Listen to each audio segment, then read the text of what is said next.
Efectivamente vamos a hacer una dinámica y como que la reflexión va a estar conducida también por la dinámica que se va a hacer de grabación, pero sí quería como situar también la discusión un poquito más y justamente el enfoque de la práctica que vamos a hacer de grabación, ¿no? Yo soy musicóloga, entonces también soy un poco clavada de las reflexiones, ¿no? Acerca de la práctica artística, acerca del registro sonoro, acerca de temas vinculados a culturas de escucha. Entonces sí quería aprovechar también el espacio para compartirles algunas reflexiones eh, en torno a la necesidad de incluir más nuestra corporalidad y subjetividad a la hora de hacer los registros sonoros, ¿no? Por eso me interesó justamente darle este título, ¿no? Del lugar del cuerpo en el registro sonoro, eh, partiendo de que en general hay una negación muy normalizada del lugar que ocupa el sujeto en los registros, ¿no? En los registros de campo.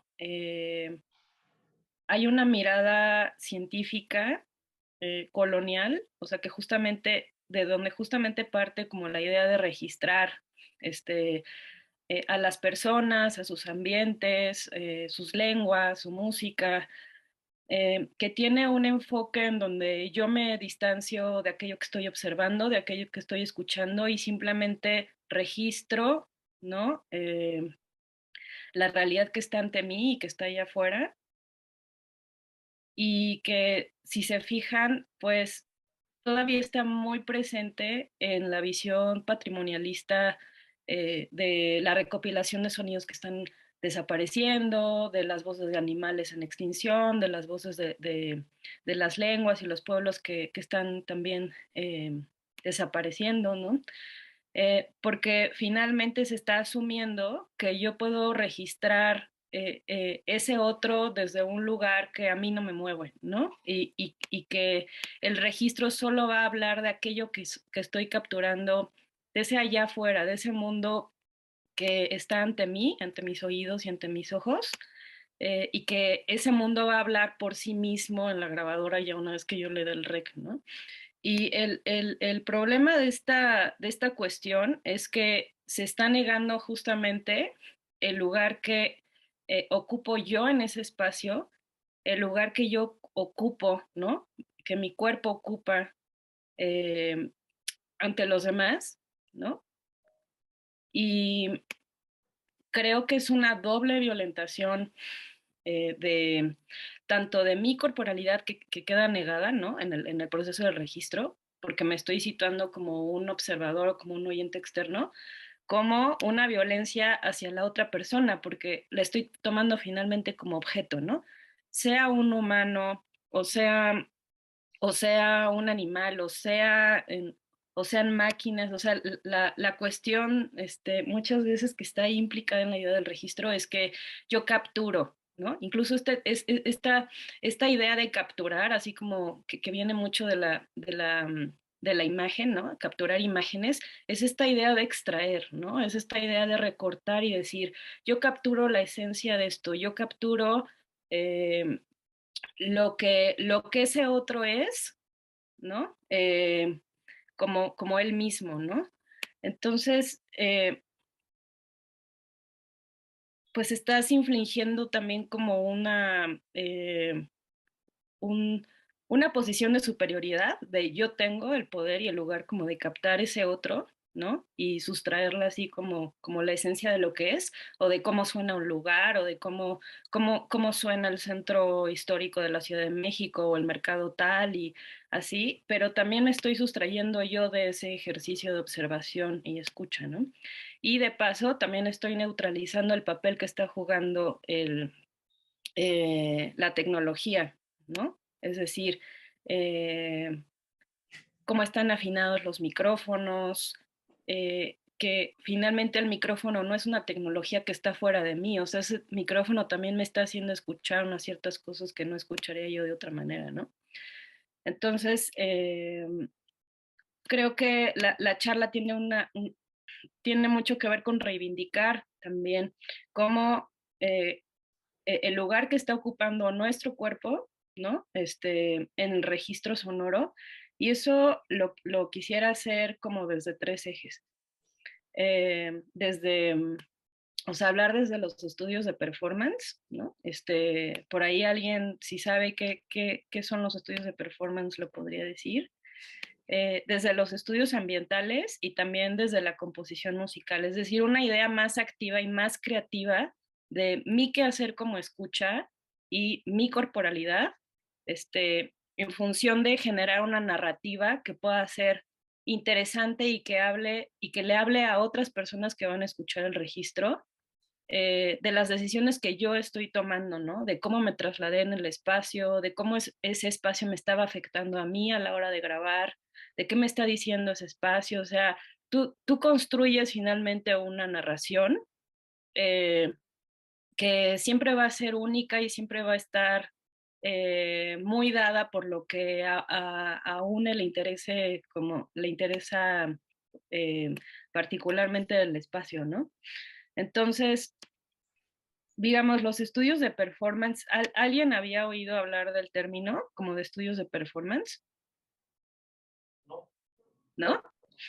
Los estudios de performance se dan desde un giro de la antropología eh, con la idea de generar eh, preguntas acerca de cómo nuestras acciones y cómo nuestras actitudes, o sea, más bien, ¿qué dicen nuestras acciones y actitudes? ¿Sí?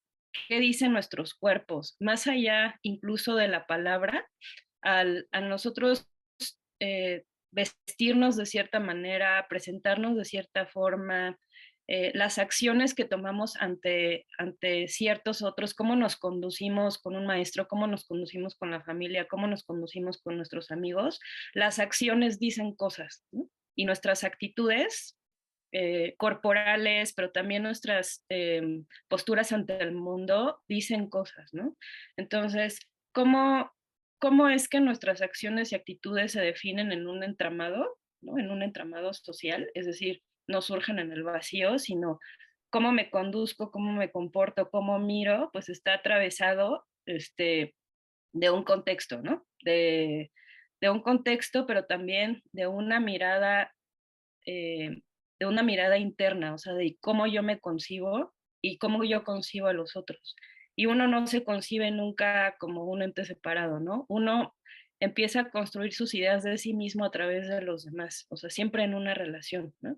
Mis acciones nunca están en el vacío, sino son acciones para alguien o son acciones que involucran otros cuerpos, llámese objetos, llámese personas o llámese conceptos, ¿no? Pero siempre en relación eh, a, a unos otros, ¿no? No hay identidad que se construya como para sí misma, sino siempre en función de otros cuerpos y con otros cuerpos, ¿no? Y es una permanente negociación. O sea, el espacio de clase, pues es un lugar de negociación todo el tiempo de quién soy yo ante los demás, de cómo los demás me ven a mí, de cómo yo veo a los demás, de cómo me conduzco con mis compañeros y compañeras.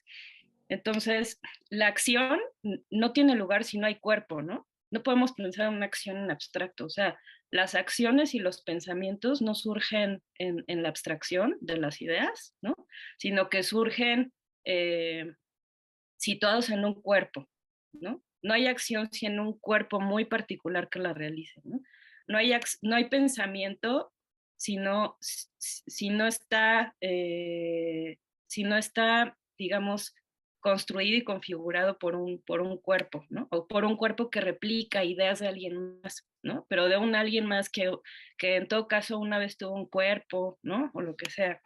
Entonces, es un giro que de alguna manera cuestiona mucho cómo vamos representando el mundo a través de abstracciones, ¿no? O sea, a través eh, de decir, mesa es como un universal, ¿no? Como una categoría universal y mesa siempre es mesa y silla siempre es silla y humano siempre es humano y vamos dejando de lado la particularidad y la corporidad ¿no? Lo singular de cada ser, ¿no? Entonces, pues digamos que estos estudios de performance que estudian qué dicen las acciones y las actitudes se pueden aplicar también a la hora de grabar, ¿no? O sea, finalmente los estudios de performance plantearían una crítica a este paradigma del realismo, ¿no? De la descripción, en donde lo que yo estoy observando y oyendo está separado de mí. Y entonces me sitúa y sitúa mi cuerpo en este lugar, en este momento, en este evento que yo también estoy configurando, es decir, yo soy parte del paisaje, ¿no? Yo escucho con el paisaje, pero también eh, eh, yo performo, yo actúo el paisaje, ¿no? Incluso desde mi perspectiva, todo lo que llegue a percibir, ¿no? Solamente será en la medida en la que yo ponga atención a eso, y el poner atención a algo o no poner atención a algo, el ignorar o el tomar en cuenta, tiene que ver también con construcciones de identidad, ¿no? Lo que me interesa, lo que llamó mi atención, por qué llama mi atención, ¿no? ¿Por qué estos sonidos me molestan? ¿Por qué estos sonidos me son agradables? Todo eso habla de quién soy yo, ¿ok? Y ese quién soy yo se podría como poner también, de pronto ocupar incluso el primer plano, ¿no? De una grabación. Es decir, no quiénes son los otros por otros, sino por qué esos otros me importan, ¿no? ¿Por qué ese lugar que estoy grabando es importante para mí, ¿no? O es importante para una comunidad a la que pertenezco. Entonces, cuando tomamos un micrófono, así sea un micrófono así súper pro de grabación, ¿no? O un simple celular, ¿no? Y le apretamos rec, podemos empezar a hacernos preguntas como, qué se juega de nuestra, qué queremos decir de nosotros mismos al grabar, ¿no? Y aquí, o sea, entraría una práctica que seguramente ustedes hacen. ¿Quién hace videos de TikTok así normalmente? ¿O quién se graba así como en el cotidiano? ¿Quién registra así de pronto sus actividades, sus salidas, sus fiestas, sus conciertos? En Facebook, así. Así es que no. Nadie, nadie. Ya, ahora resulta que, ok, o sea, en realidad sí tenemos como muy normalizado, ¿no? Que hay esta cultura de la autograbación y de que yo me estoy presentando hacia los demás como, como, como una cierta persona súper buena onda, ¿no? Que tiene unos gustos súper chéveres, que hace unas comidas súper ricas, que va a las mejores fiestas, o sea, hay mucho esta cultura de presentarse, ¿no? Y sin embargo, todo es como muy visual y yo me preguntaría, o sea, ¿qué pasa con esta autodescripción desde lo sonoro, ¿no? ¿Cómo me describo a mí, cómo me describiría a mí misma sin pasar por lo visual necesariamente, ¿no? ¿Cómo haces retratos de ti desde lo sonoro, ¿no? Eh, entonces, si consideramos como una aplicación como TikTok, que casi todo mundo usa, ¿no? O usa cada vez más, o esto de las selfies, ¿no? O sea, en realidad ahí estamos asumiendo que la grabación está jugando o sea, está jugando un papel en cómo nos construimos a nosotros mismos, ¿no? Cómo construimos nuestra identidad. Y no es construir nuestra identidad solo para nosotros, sino siempre en función de alguien que mira, siempre en función de alguien que está escuchando, ¿no? Entonces, también podríamos pensar que cada vez que le demos rec a una grabadora, hay algo de nuestra identidad que se está jugando ahí y que queremos presentar al otro, ¿no? ¿Qué queremos decir de nosotros mismos cuando estamos registrando, no ese allá afuera, sino ese nosotros con como parte de ese entorno? ¿No? Y ese nosotros como parte de ese entorno, pues ya nos coloca en una relacionalidad, ¿no? De mi cuerpo entre cuerpos, no solo entre cuerpos humanos, sino de todo tipo, ¿no?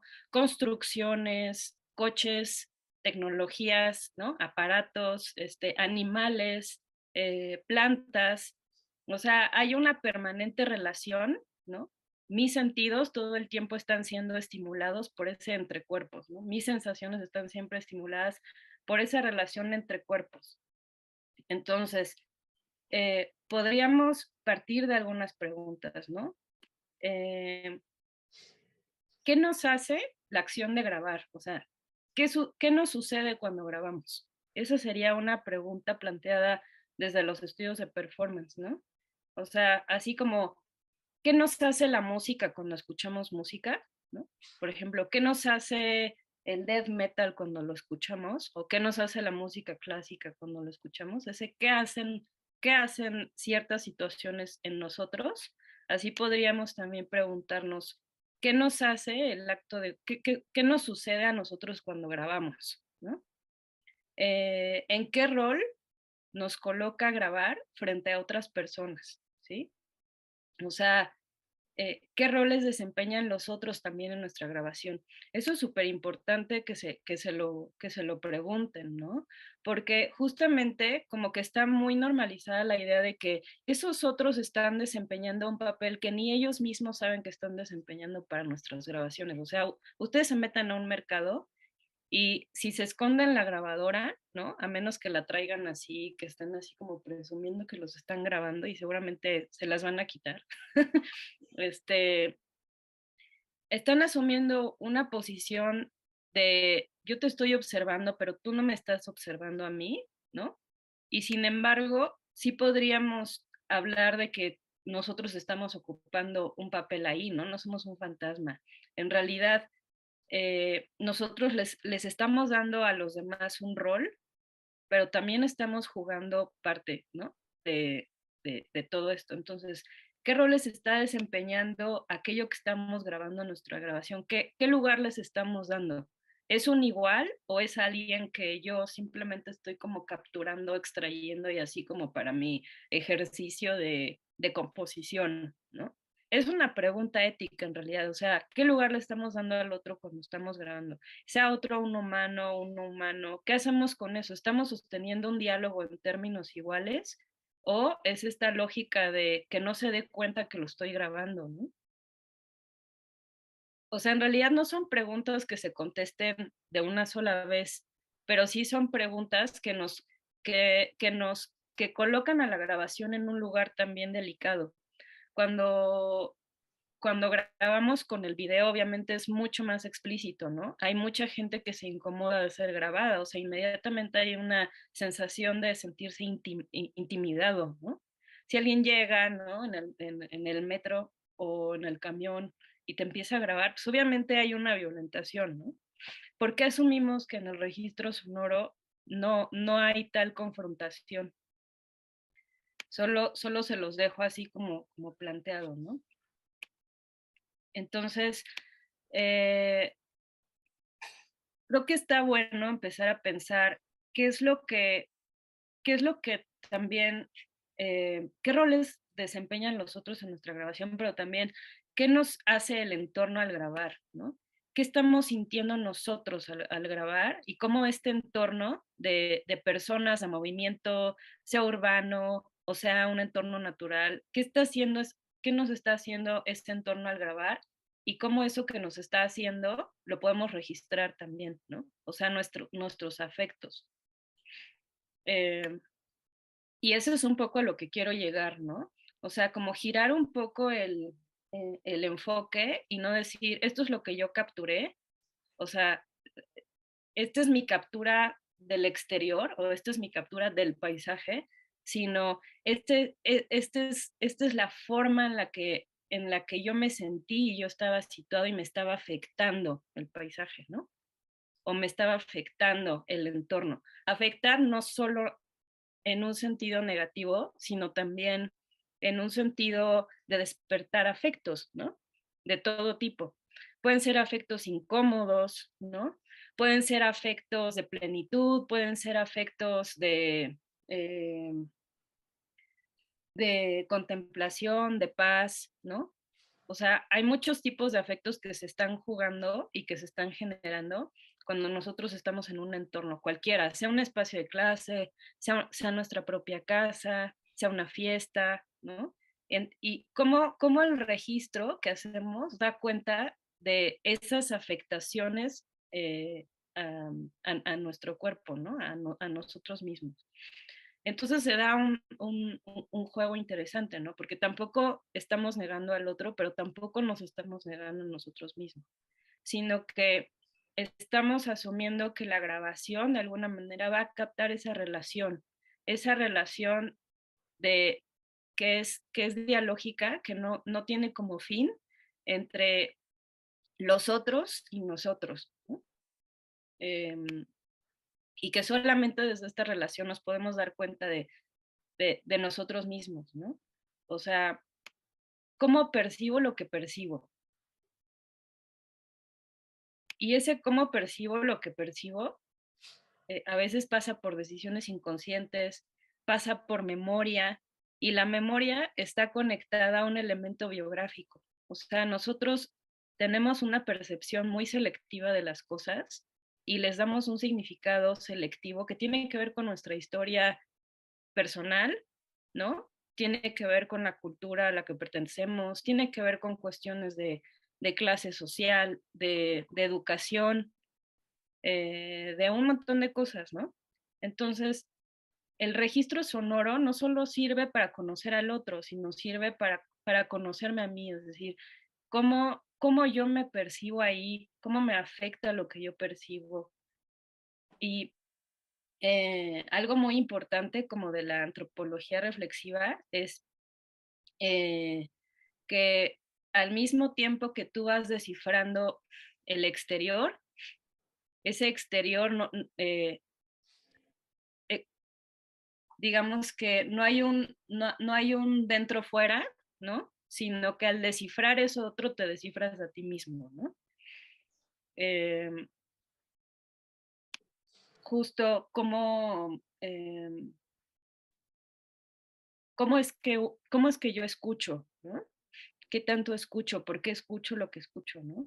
Es como uno mismo analizarse o estudiarse, ¿no? O autodescribirse. O sea, al describir lo otro me estoy describiendo a mí misma, ¿no? No puedo prescindir de eso. Y no hay y cada vez, o sea, entre más se dan cuenta, menos separación hay entre describir una situación y describirse a ustedes mismos. Y lo mismo pasa con el registro, ¿no? Incluso podríamos pensar que hay una autobiografía, ¿no? Que está impresa en el momento en el que estamos haciendo un registro, ¿no? O sea,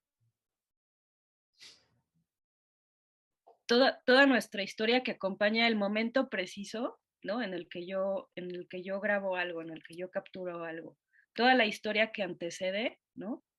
Que me antecede, que, que de alguna manera condiciona este momento de la grabación.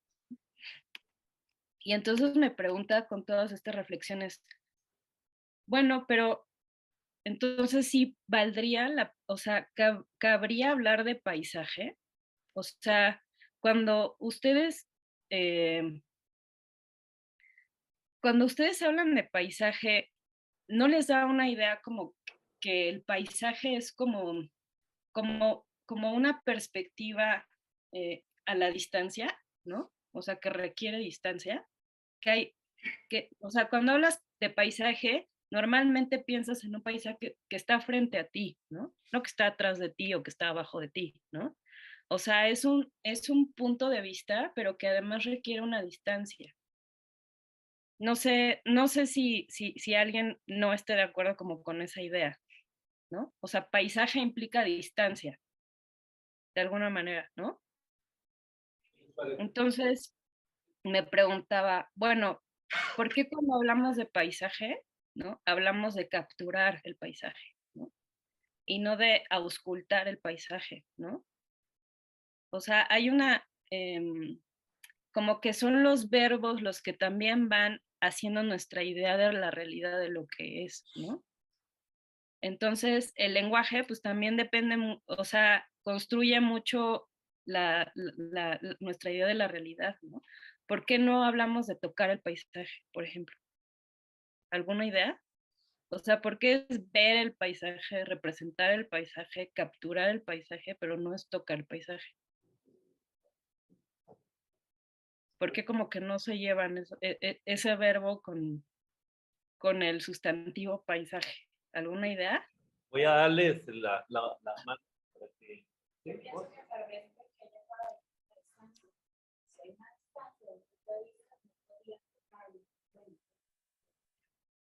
¿Sí escuchas? ¿Escuchas? No, no escucho nada. ¿Y me traduces? Tienes que acercarte tal vez o hablar más fuerte. ¿Me escuchas ahí? Un poquito más. Okay. Bueno, yo lo que pienso es por el tema que acabas de decir de la distancia, que hay una distancia de nuestro punto de vista, entonces quizás por eso es que no pensamos en tocar el paisaje.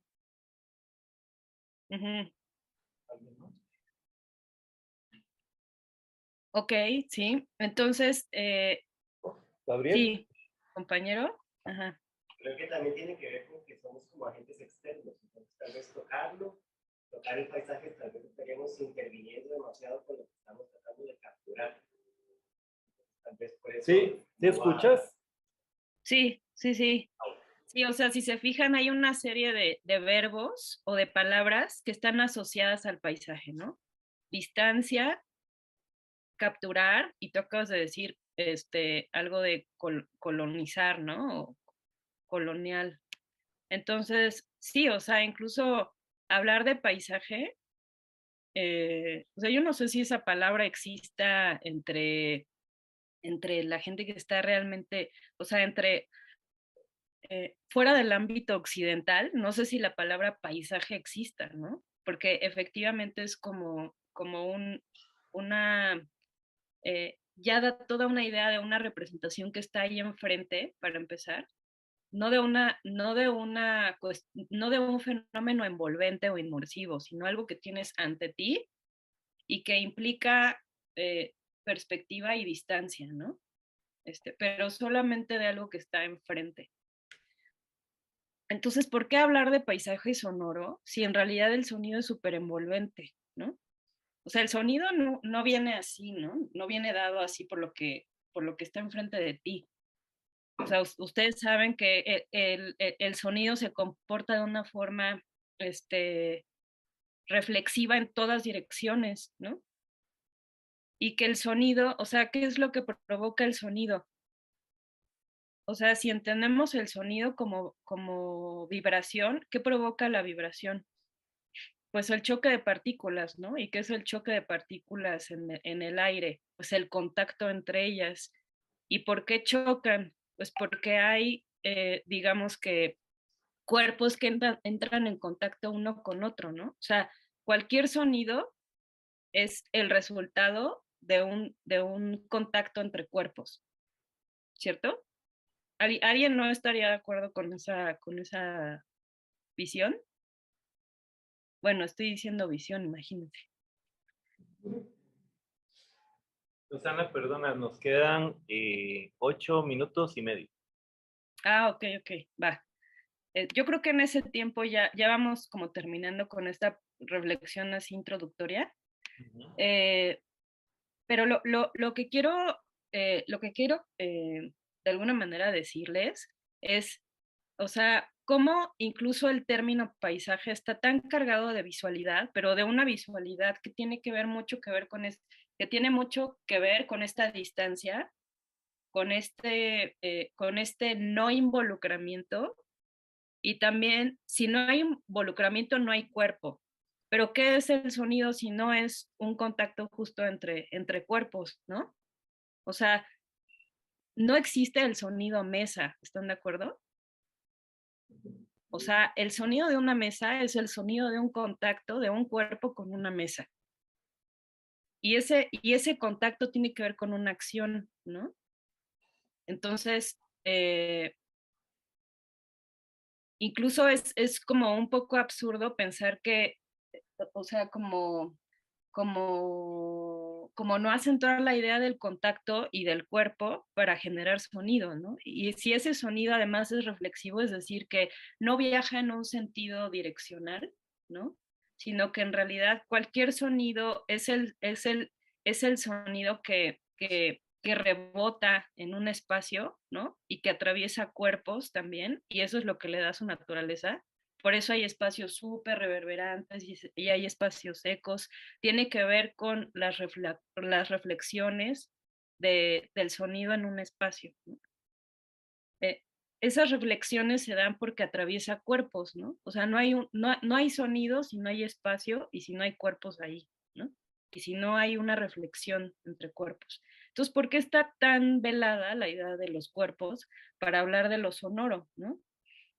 Eh, son, o sea, como que sin lugar a dudas, seguimos todavía cargando mucho de nuestro lenguaje pasa eh, por un sentido de representación de la realidad que siempre nos descoloca como sujetos, es decir, niega nuestro cuerpo, niega el papel de los cuerpos, ¿no? Y de los afectos, o sea, no hay afectos sin cuerpo, ¿cierto?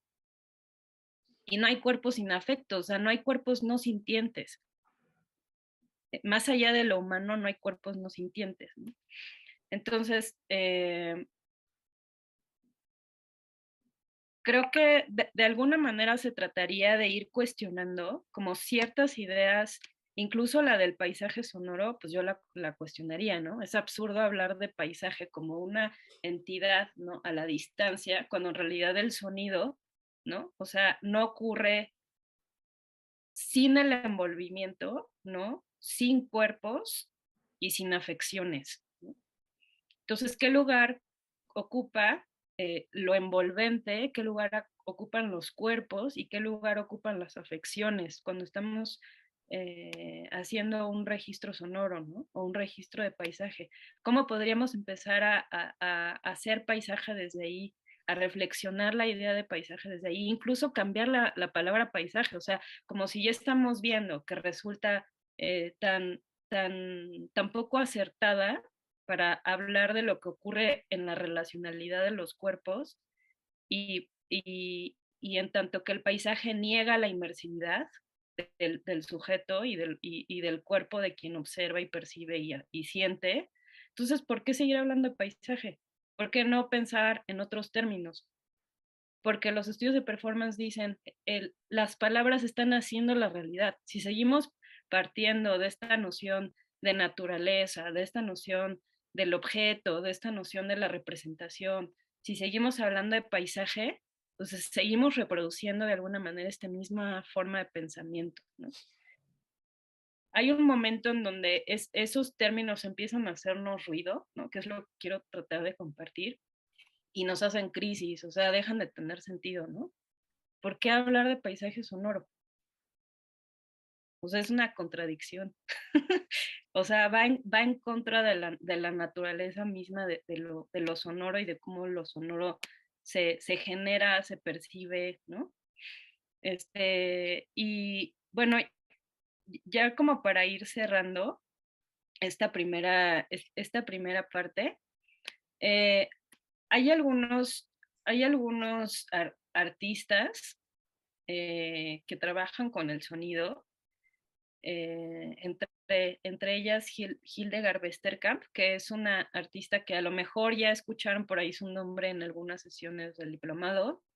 Es una artista canadiense eh, cuyo trabajo me parece importante porque justamente sitúa como el papel, o sea, como que le da al micrófono y le da a su persona un espacio muy importante dentro de la narración que captura, ¿no? Dentro de ese registro sonoro. Entonces, puedo darles una lista de obras, seguramente Otto también, en donde ella al registrar está hablando de eso que está grabando, ¿no? O sea, hay un papel de la inclusión de la voz de quien está grabando y dice que la inclusión de la voz como una narración, ¿no?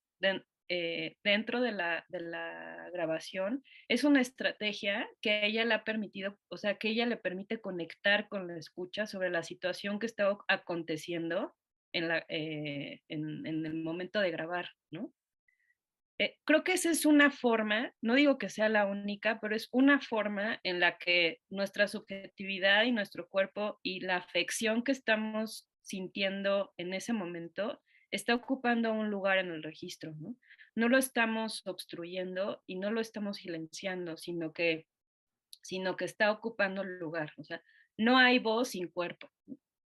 Entonces, la voz como parte del cuerpo y como parte de esa subjetividad, pues se puede poner también en juego en una grabación. O sea, porque esta idea de que tenemos que estar callados y no podemos hacer ruido y además nuestros pasos no se pueden escuchar y nuestra respiración estorba para la grabación. O sea, ¿por qué pensar en esas cosas? ¿No?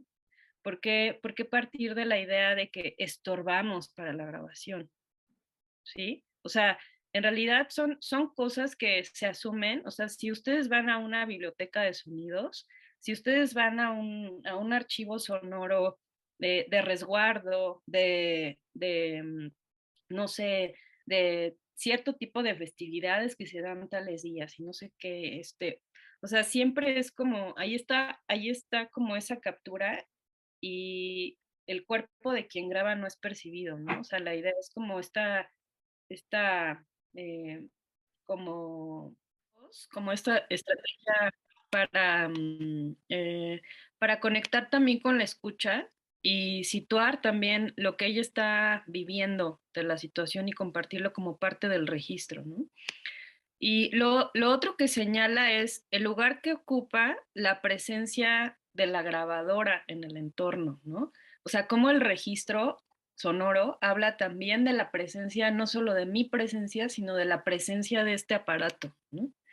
Y de cómo este aparato, según hacia dónde yo lo mueva y lo que haga con él, crea una perspectiva acústica muy distinta. Eso lo van a ustedes, si en algún momento tienen grabadoras, grabadoras de audio, porque con los celulares no se puede monitorear, pero en algún momento que tengan ustedes una grabadora y monitoreen, se van a dar cuenta de cómo cambia la perspectiva con un simple como desplazamiento del micrófono de un lado a otro, de ángulo, de altura.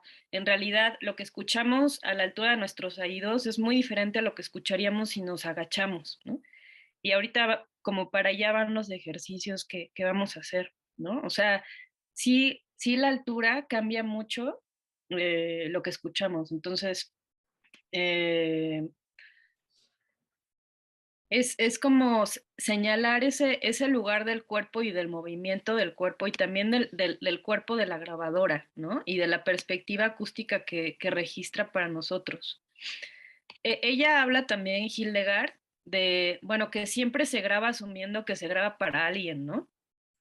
O sea, efectivamente no es como que simplemente vamos a coleccionar esos audios y solamente nosotros los vamos a oír y todo se va a quedar ahí, ¿no?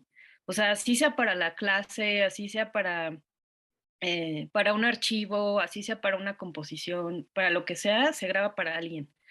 Entonces, es como grabar asumiendo también qué narrativa queremos decir, ¿no? Qué decisiones vamos a tomar en el momento también para grabar.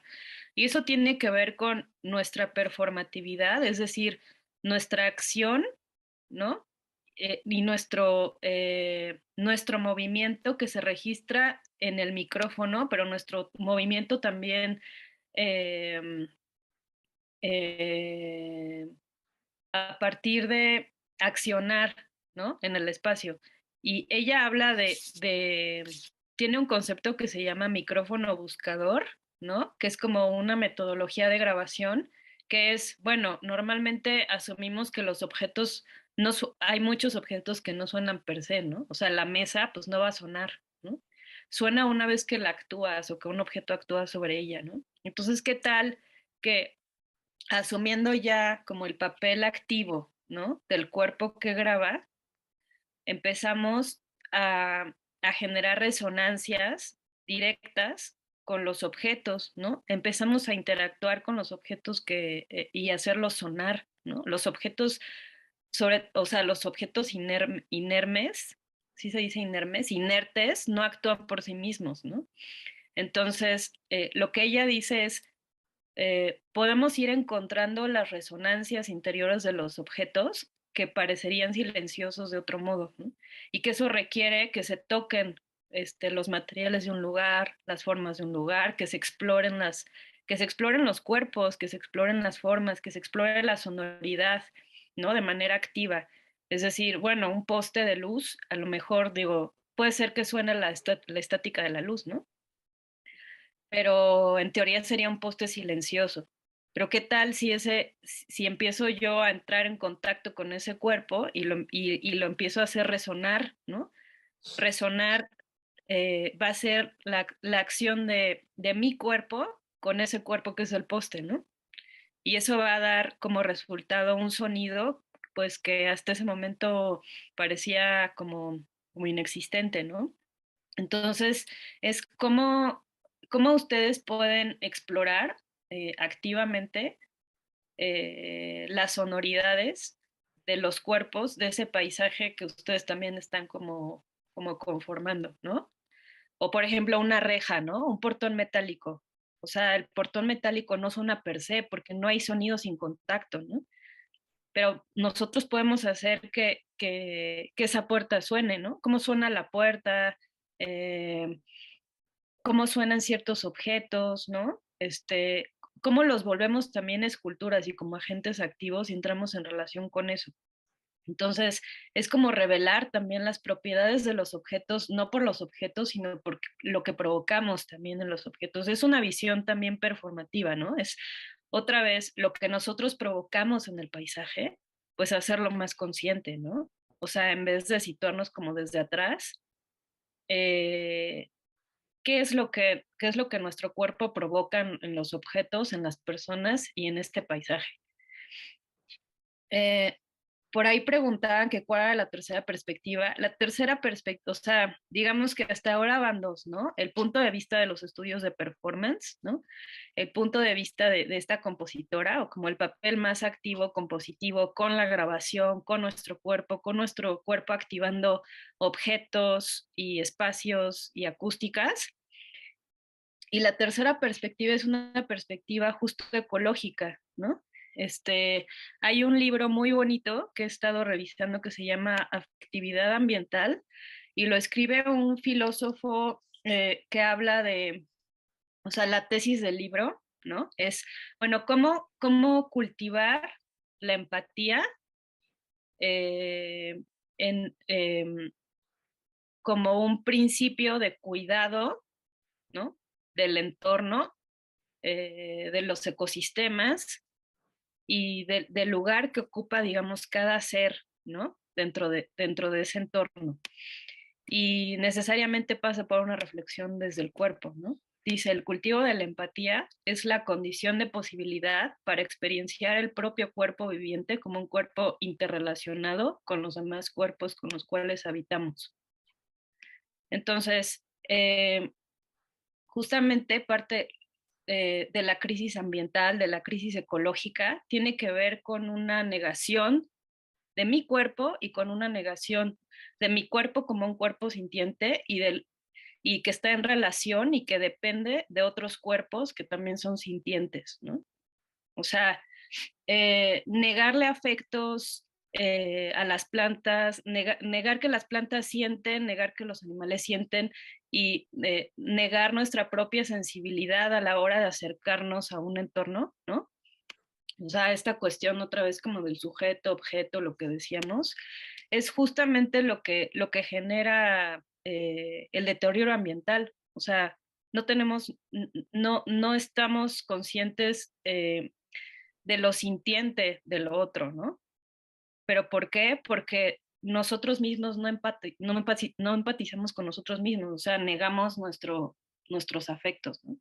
Entonces, solamente se puede como generar una empatía por los demás, ¿no? Sean seres humanos o no, y a través de colocarles un cuerpo, ¿no? Que siente y de asumirnos como seres sintientes, ¿no? En primer lugar.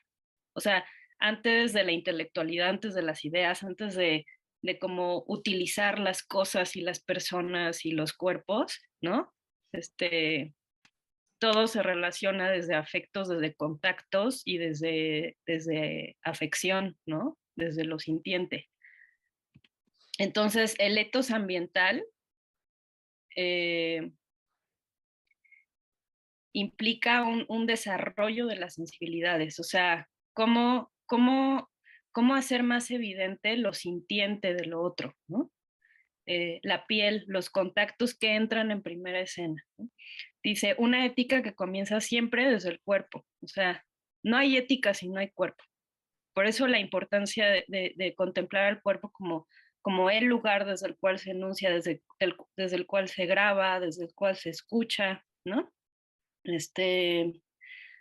Y, y entonces, o sea, una pregunta, la pregunta ética sería, ¿qué es lo que puede un cuerpo? ¿No? ¿Qué es lo que puede mi cuerpo y qué es lo que pueden los otros cuerpos? ¿Qué provoca la presencia de otros cuerpos, humanos y no humanos, en mi postura, en mi caminar, en mi manera de ver y oír? Cuando estamos caminando en una avenida súper transitada, ya lo tenemos como muy inconsciente, pero en realidad los otros cuerpos siempre implican un cambio de nuestra postura, ¿no? O sea, de proximidad, de alejamiento, de desviación, de cambiar de rumbo. El ritmo de nuestros pasos tiene que ver con lo que está sucediendo alrededor, con nosotros, con el ritmo de los pasos de los otros cuerpos, ¿no? Entonces, es un poco ver eso, o sea, cómo el registro pone en primer plano esa presencia de los cuerpos, cómo me afectan y cómo les afecto. Básicamente es eso, y tiene mucho que ver con lo ecológico, tiene mucho que ver con la construcción de identidades y tiene mucho que ver con la parte creativa de la grabación, ¿no?